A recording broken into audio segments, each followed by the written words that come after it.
Welcome back to another episode of Moving Offline. Today we have Spencer Campbell. He runs a channel called Spencer's Adventures, where he talks about his minimal lifestyle. He also talks about dumb phones and using the digital devices a little bit less, but also how to lead a very intentional life. So I decided to bring him on so we can talk about it. We can talk about his experience in Canada and how's it been since he started to transition to a simpler life. Spencer, welcome to the podcast. Thank you for being here. Thanks very much for having me, Jose. It's something I've been looking forward to doing for a while. I've watched your videos for a long time, and I'm just so excited to be here. Great. I really appreciate the support. And likewise, I've been catching up on a couple of your videos. I was running a budget clinic last week, and I was trying to help people see some alternatives for entertainment platforms. And your video came up, which was amazing, to see, creators and looking into leading a more intentional life, but also saving, which is very important nowadays with how the economy is playing out. Talk to me a little bit more about how you started your channel and why did you decide to use a dumb phone? In this case, I think you still have a punked MP02. Yeah, okay. So I started my channel. It's been something that I've been doing actually for a while, like on and off. I've posted on YouTube, talked about this before on the channel as well. Like since I was probably 13 or 14 when the platform first came online, I remember a lot of my friends in elementary school were getting into it. And it's something that I started with there, just posting little videos about animals. I would basically get pictures off Google Images of grizzly bears or whatever it was, and I would put them to rock music and just make these little tribute videos. And of course, nobody really watched them, but of course, it was just a fun thing to do. So I just kind of used YouTube like that for a long time, where I would just, whenever I was excited about something and I wanted to do something a little bit creative, I would just post on there. So between various channels, I just have a little bit of a trail you can find throughout YouTube. A lot of those videos are still up. But this more recent thing that I've been doing here on YouTube has been just in the last, 6 or 8 months. I have always been excited about things like minimalism, simple living, frugality, and then also more recently trying to minimize distraction around technology. And that's something that I basically spend my entire life focused around. I do a lot of reading books like this and watch a lot of YouTube channels in a similar vein as well. And it was just something that, just like in the past, I just got excited and I wanted to start sharing it online. So I work in the film industry, and there's a lot of downtime for us during the winter here in Canada, just because it's harder to, logistically do a lot of production work. So we have a lot of downtime. So this past winter, when I was a little bit more available, I started spending a lot more time posting videos, and I started doing 2 days a week. And here we are. That's awesome that, it was kind of like out of the downtime period that you were able to find something different. You mentioned that you are in the film industry, and that requires a lot of digital time as well, because you're in front of a camera or you're in front of, editing programs. And of course, now you have a hobby or, kind of like side project that also makes you spend time online, producing or uploading, finding the best thumbnails and all of that good stuff.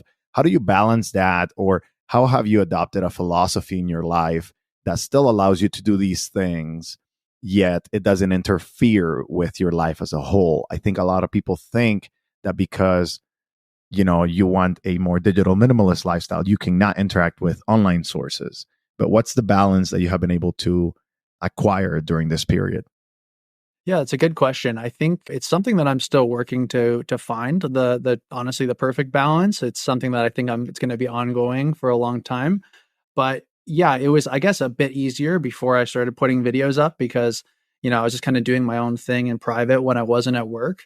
I do engage with a lot of technology at work, but then I was able to, have my punked phone when I was not working. I would just flip the SIM into that, and I would do that as much as I could. But then doing YouTube now, there definitely has been a little bit more engagement with online, just from making the videos to as engaging with commenters and engaging with the community. It has definitely given me kind of a new balance that I have to find. And it's been interesting. I guess how I'm handling it now is I'm just trying to make a more concerted effort to really carve out pockets of time offline. I think that's something you actually mentioned in one of your videos, was having your digital pockets and then having pockets of just non-digital time. So I am more intentional than ever, I guess, with leaving my devices at home.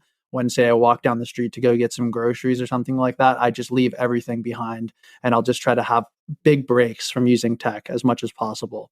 Yeah, a lot of people think that because we are looking into being more minimal with our digital use, that doesn't have to preclude or exclude completely that we won't use it for purposes that do not decrease our satisfaction. So, for example, you know, there are things that the internet has made more convenient.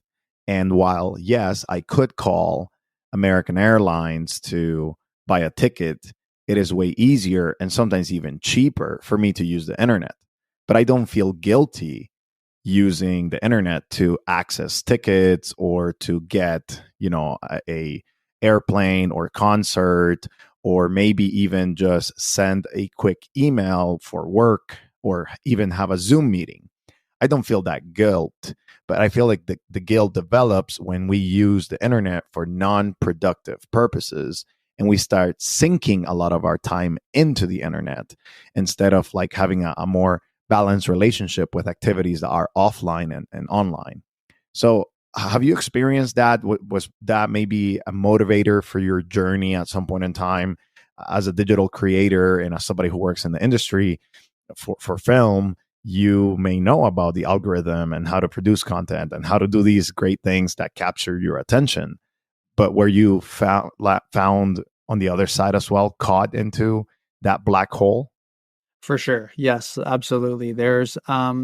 I've always kind of I've been thinking a lot about this over time, the kind of produce versus consume way with relationship with social media and with the internet in general. And for a long time, I was pretty much just a consumer, and I was consuming a lot. There'd be times where, like, you're telling yourself you're watching something that's about like self-reliance or minimalism or frugal living, and then in my head that becomes like educational, so it becomes okay to binge that for 4 hours or something like that, right? And it becomes a bit of an issue at a certain point where you're like, I'm just spending my whole time here, educating myself, but I'm actually not going out and making any of these changes. So I think part of making the channel for me was to switch a little bit of that from being just fully a consumer of this content to actually helping produce some of it, and also putting a bit of, like, I guess, giving myself an opportunity to walk the walk more than just talk the talk or watch the watch, I guess. Yeah, that sounds something that becomes accurate, especially after you start producing or starting letting these creative outlets happen more often in your life. And I have come to terms with the reality that I am trying to produce something good in the world or trying to make a change for people, which is something ironic about my channel. That is like people come to find their perfect dumb phone, and once they find it, they never come back until they had to change it, which I am completely okay with, because I'm happy to know that somebody came, they found what they needed, and then they left and they went to live their lives. And sometimes it may be that living their lives is maybe a little bit more digital in other aspects, but less digital in the phone aspect or the constant communication aspect. We usually talk about our families and how they respond to our changes, because in the beginning it may feel like that you're not available. But have you had that experience, or maybe with your employer, that they have felt like they didn't have constant access to you? And how do you navigate that and made that boundary that's super necessary for everyone today?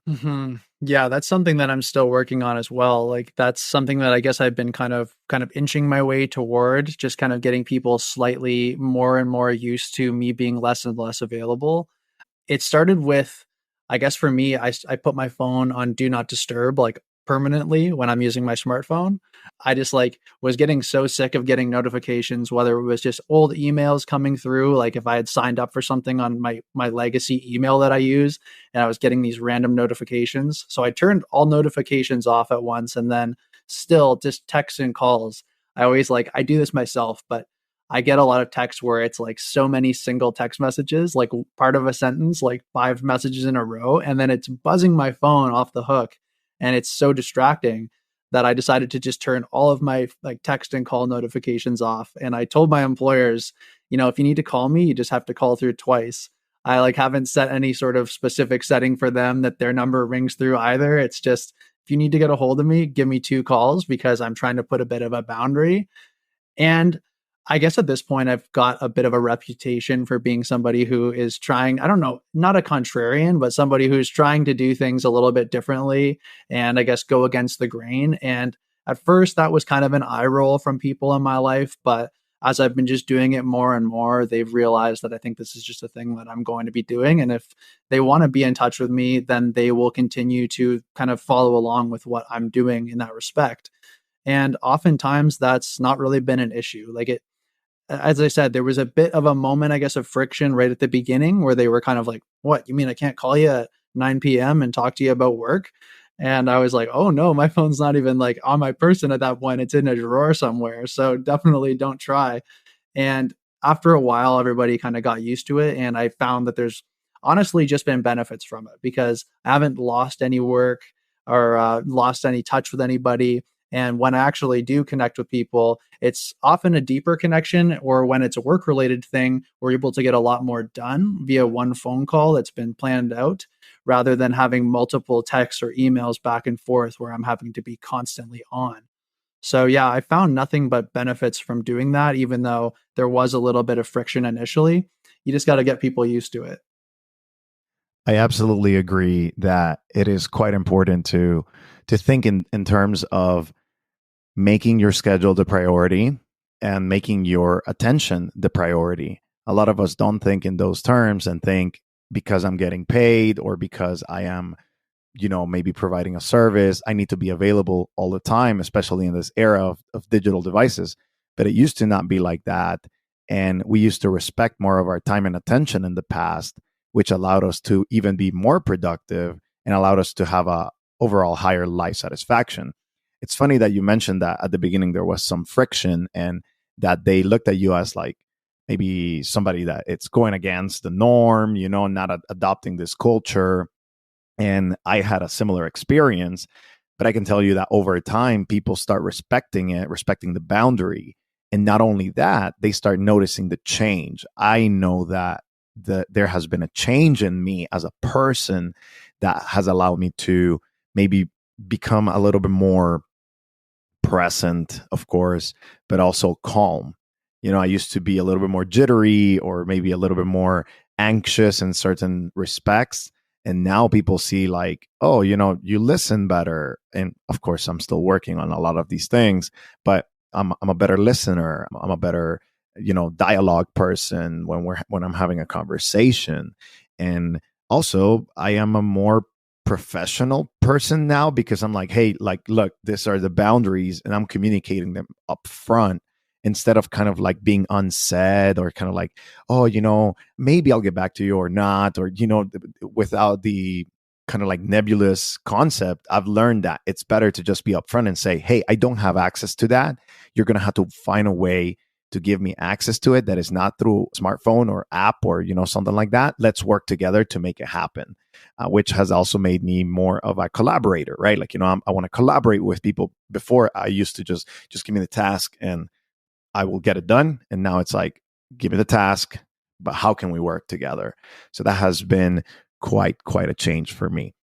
Now, talk to me about your setup. Talk to me about what is it that you use on your everyday, and maybe when you go on work trips or everything, how do you change that? How has your life improved in this regard? Okay, yeah. So, I mean, well, thanks to things like your channel, I've learned a lot about dumb phone options and also just like more dumbed down smartphone options as well. So I've been using those for the most part, but also I still do use my iPhone from time to time for work specifically. I need to have access to like certain apps to control things like gimbals or even cameras for remote recording, things like that. So unfortunately, the iPhone is still in my life, even though it's something which I don't really like. I don't wish for it to be. I think if I get to a balance where I'm able to even separate myself a little bit more with my work, that the ideal would be that I move to something like a dumbed down smartphone option, or even just going with something like my Punkt or a light phone or something like that as the full-time option. I would like to separate myself a little bit more in the future. And I mean, really what my channel is just documenting that journey. It's not really like, I'm not perfect. Don't try to be too puritanical about anything like that, or really like strict about the way I'm doing things. And I'm always changing my approach. And I guess with the channel, that's also given me, I guess, more of a platform to communicate that I'm actually trying to test these things and make these changes. So basically what I use is I go between using the Punkt MP02, and then I also use my iPhone. So when I'm away on work trips, I switch into my iPhone SIM and I just run the iPhone while I'm on that trip. It's usually about a week at a time. And then when I come home, I like to switch back into the Punkt. And then I'm using that and more single use devices like my camera for taking my photos, like my iPod for listening to my music, and then using the phone as just a phone. And that's what I really like about that specific phone. I've also been testing the Cat S22 Flip as well, which is something that I know you've talked about and use. And yeah, I've been enjoying it. I'm trying to get it to basically, I found that with all my contacts, it makes it so hard to switch to something like this because I have a third of my contacts are with Gmail, a third are with Apple, and to get them all to transfer over, I was having so many issues. So I'm still troubleshooting that, but I would like to switch to that as my new full-time smart device in the next like month or so. So I'm home now and I have some time where I can dedicate to hammering that out and solving those last few hiccups. So that's my setup right now. It's basically a smartphone for work situations and then going to a disconnected, more dumb option when I'm not at work. Yeah, absolutely. I mean, your example is very common, and nowadays people are starting to understand a little bit more about this dual setup, that it's okay to have a dual setup, that sometimes you may need a smarter device, maybe a tablet, maybe a smartphone or whatnot, because the reality is that sometimes you just go into the unknown locations or maybe a different country where you don't speak the language. And then the smartphone becomes extremely useful, right? But when you're in your local environment, you have more control and you know the area and you don't need as many of these things. You can recover a lot of that attention and that intentionality in your life. One more area that I'd like to talk about before we start closing the podcast is the financial area. I think, maybe I'm mistaken, but I do believe that we kind of align in that in a certain respect. It sounds like you're more of like a financial minimalist, and also you're looking into frugality. But also, if I were to venture to guess, you haven't mentioned it in the videos that I have seen, but I'm pretty sure it's maybe a generational thing. But I think a lot of people within our generation are trying to retire or have work be an optional thing. Maybe not retire early, maybe just work at a more like slow paced job.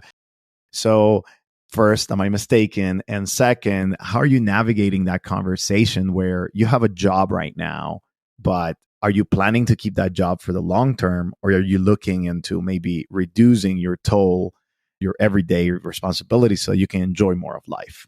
Yeah, that's a great question. And yeah, you're not far off at all. I think we're very much aligned on that. Yeah, the financial independence, retire early, the FIRE community is something that I've been kind of interested in for a few years now.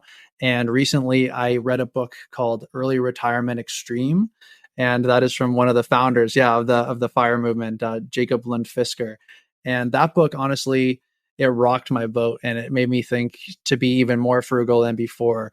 Like originally, I got into the idea of frugality and saving money just because I wanted to pay off my student loan and I had a credit card debt that I wanted to pay off. And that's kind of what got me in the door a few years back. And then more and more, I started realizing that, I can work on things that I like, that I'm more passionate about, and I can dedicate more time to doing that if I'm able to lower my overhead costs so I don't have to go to this mandatory work nearly as often. So that is something that I'm totally on board with and trying to shift my life toward. I've made choices over the last like decade, I guess, to get myself into that area. Like moving to the film industry in the first place is something that's not a 9 to 5. It's something where I will go away and work 12-hour days for 10 days in a row, but then I might come home and have 2 weeks off. So I kind of picked something like that as far as what industry I moved into that gave me a flexibility everything's contract based. So, you can take work, and then once you've saved up some money, you can just kind of go away from that for a little while. So I've made some choices over the last few years, I guess, to give myself a few more opportunities like that. But even with the film industry, there's still like jobs that I don't necessarily want to do if I had infinite amount of money in the bank, or if I didn't have to worry about my overhead expenses. So basically, I guess what I'm trying to do is shift to doing more creative projects, because a lot of times with respect to my job in the film industry, I'm working as a technician. So I want to take on more jobs that are creative and more fulfilling for me, where I'm in a more key creative role for that project, or even doing things like I'm doing here on my YouTube channel, just kind of documenting the simplicity changes that I'm making. So that's something that I'm focusing on doing, but it definitely requires lowering overhead expenses as much as possible. So I'm trying to do that as much as possible. Outside of rent, I've cut everything I can this year. I'm trying to like eat off of $100 of grocery expenses a month. I'm trying to cut my phone bill. I cut it down. Originally, I was using it when I lived on my own as my Wi-Fi. Like I just got rid of Wi-Fi and I was tethering to my phone, and I had like 150 gigs of data or something like that. But now that I live here with my girlfriend, we share Wi-Fi, and I went down to like a $30 phone plan, which in Canada, there's a bit of a monopoly on the cell phone industry. So thankfully that's probably the best that I can do as far as that. But it's basically just finding different categories, different ways which I can kind of just whittle down expenses over time. And the more that I learn about these things, the more I whittle. And I try to learn skills that can also replace certain expenses. Like I started cutting my own hair like 8 years ago, I think. And I've been doing that ever since. And I've never paid for a haircut again. So that's probably, I think I calculated it. It was like $2,500 per decade that I've been looking for these things. And I think is a generational thing, like you mentioned. I think it's something that for sure our generation is interested in, and I think younger generations as well. We're looking back to finding ways to do more things for ourselves, to find a little bit more self-reliance, and to say like, how can I figure out how to do this or reduce the cost of this category without having to just go and pay somebody for the solution? It's like trying to find a few ways that I can solve my own problems without spending money. Because I think Jacob says this in Early Retirement Extreme, that spending money is an indication of friction in your lifestyle. If you need to spend money on some category, it's because you haven't found a way to provide that for yourself. And you're basically band-aiding over that with the solution of money. So trying to find ways to solve those problems creatively without using money is kind of key to what I'm working on now. And I'm hoping that in the next few years, I'm going to be able to continue to shift the percentage of work that I'm dedicating to mandatory work that I'm just doing so I can pay my bills, to the amount of work that is paying me, but is something that's really fulfilling and enjoyable.